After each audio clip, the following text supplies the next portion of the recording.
13 500, j'ai à 13 500. Des manuscrits prestigieux pour une vente aux enchères exceptionnelle hier à Paris. La première vente de la collection du fonds Aristophile, une société placée en liquidation judiciaire et dont le fondateur est poursuivi pour escroquerie. Dans la salle, de nombreux petits épargnants qui avaient investi leurs économies dans des manuscrits qui se sont révélés surpayés par rapport au prix du marché.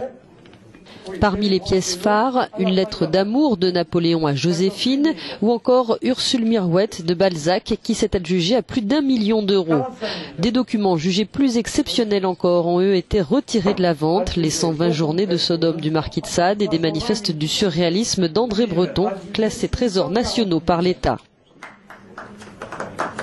Bien sûr, nous avions des acheteurs étrangers intéressés, mais comme je vous l'ai dit, entre un acheteur étranger qui paye un prix fixe et l'État qui paye le même prix, évidemment, on ne peut que privilégier l'État qui va acheter le même prix, puisque ça sera le prix international. Le classement au trésor national de ces pièces empêche en effet leur sortie du territoire.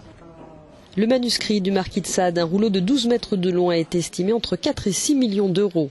Au final, cette première vente, elle n'a totalisé que 3,8 millions d'euros. Elle est donc apparue décevante, d'autant qu'il y a eu beaucoup d'invendus, dont le récit du naufrage du Titanic. Estimé à 400 000 euros, il avait été vendu 1 million d'euros aux petits épargnants.